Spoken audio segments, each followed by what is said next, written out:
Focus returns to Karnataka budget 2023. As we mentioned, there was a budget which the Chief Minister termed and Congress has termed as a welfare budget, where the star focus was on the 5 welfare guarantees and, of course, other schemes that the Congress has decided to fund and bolster in the state. Of course, 52,000 crores, the total outlay for these 5 schemes.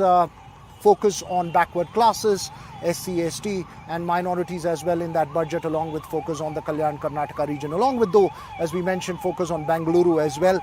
Of course, where's the money going to come in from? It's going to come in from increase in excise duty on alcohol, excise levied on alcohol. It's going to be increase in motor vehicle tax registrations, as well as possible revision of guideline values for property. So what does this overall mean in terms of a deficit budget and increased borrowings as well?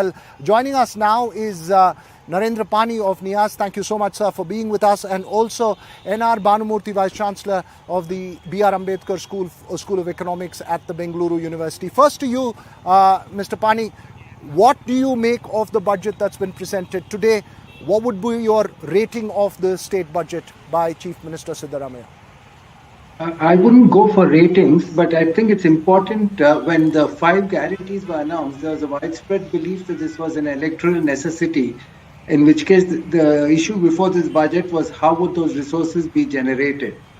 But I think the Chief Minister has gone much further than that, and he's announced many more schemes and many more welfare measures.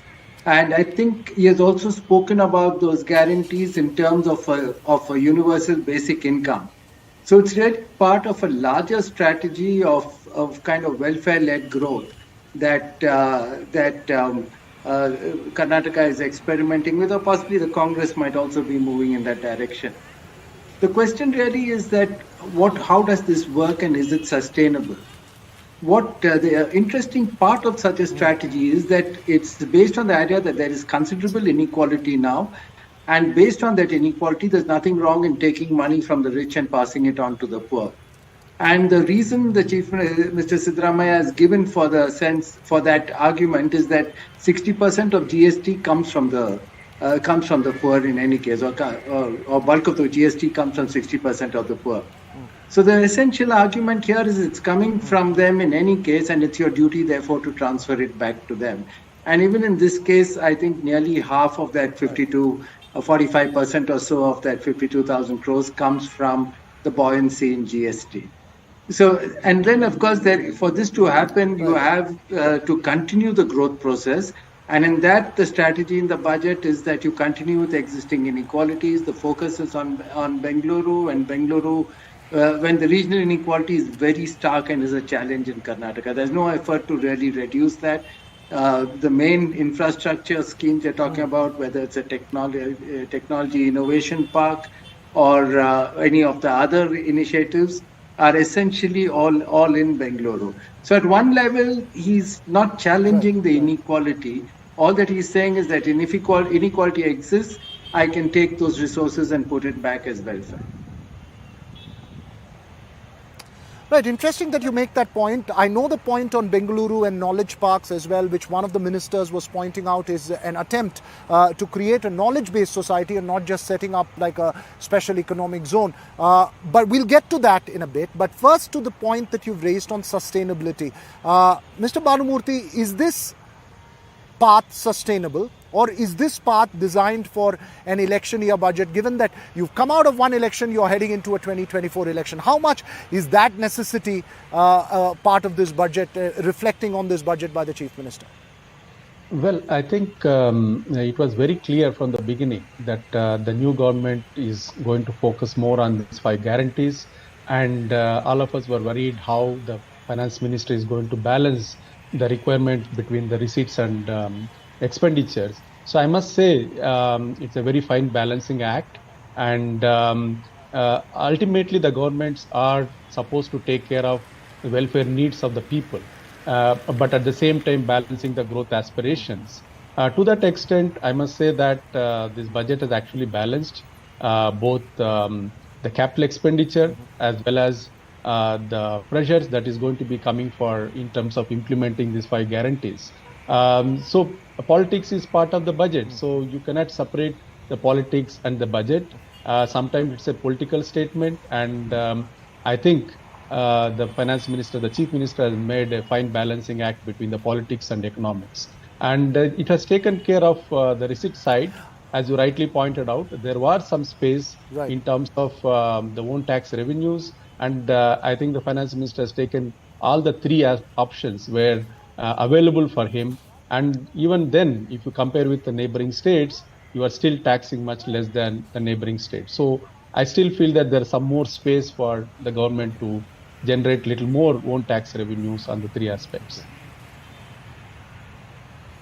Important point that you make there. I'm going to take the next question again to you. 2 points here. First, the Chief Minister in his budget speech starts by saying that don't look at these as freebies. These are measures made to distribute growth and development benefits equitably amongst the rest of the society. The other, and what the opposition has raised, is also there is no clarity on the revenues that are being generated. For instance, it is not clear how much the increase in the motor vehicle registration charges is going to generate for the state. Stamp duty, of course, there is some indication of those. The borrowings have also increased, which is another thing that the opposition has pointed out. Given that, is this going to be financially sustainable, sir? First of all, I think we need to make the distinction between the freebies as well as welfare measures. I don't think there will be any opposition if the government suggests that it is going for the welfare measure. I think what we disagree is that if it is a freebie. So you need to understand what is a freebie. In my view, the freebie is any government intervention that doesn't lead to production or productivity in the medium term to long term. So if you look at the 5 guarantees, my personal view, not my institutional view, is that out of the 5 guarantees, I think 4 definitely can be categorized as welfare schemes. But I think one, which is the Gruha Jyoti scheme, which is the free electricity, in a way it is a freebie. So in a way, that is the political pressure every government has to face. In terms of the sustainability, certainly Karnataka is better placed to implement those schemes. My only worry is that the kind of schemes that generally governments come up, it actually lacks the sunset clauses. Except one scheme out of the 4 or 5, all the 4 schemes don't have sunset clauses. I think that is that makes little more worry about in terms of the sustainability. But much more worry for us is that if other states, those who are going for the elections, will try to imitate this, so that is going to be much more concern for a country like ours. But Karnataka is better placed. If you look at any kind of fiscal indicators, whether it is a debt to GDP ratio or fiscal deficit, even if you see today, despite the 5 guarantees, the finance minister is actually budgeting the deficit at lower than what was last year. So I think the government seems to be much more careful in terms of drawing the expenditures as well as revenues. But in any case, the revenue that you talked about is more of a forecast. So we need to wait and see how it works. Right. How it plays out. Professor Pani, last word to you. Are you concerned? I wish we could discuss the other issues that you picked up, like setting up of knowledge centers and regional inequality. Very important issues, but very limited time here on the show. Your last word, are you concerned about this becoming a trend across the board where not welfare schemes but freebies becomes the catchy, sensational things that will have to be funded by the exchequer?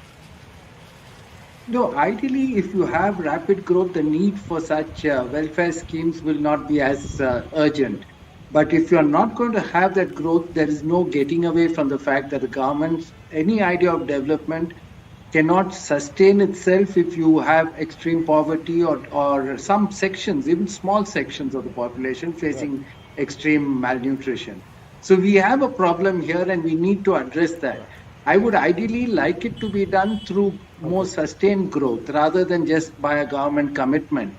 But if that does not happen, there's no getting away from these commitments and the cost that they will bring. If you don't grow and you have these commitments, there are a number of financial and other crises that you will get. But if you can develop a growth strategy that has its focus on ensuring that nobody is really left behind, I think then you are dealing with I think that's the way forward for the country as a whole. Okay. Okay, fine distinction that you make there, as always. Thank you very much, Professor Pani and Mr. Bhanumurthy, for joining us and giving us your perspective. That's all we have time for on this show. Of course, our focus on the budget will continue our political focus in the coming days as well. Thanks for watching.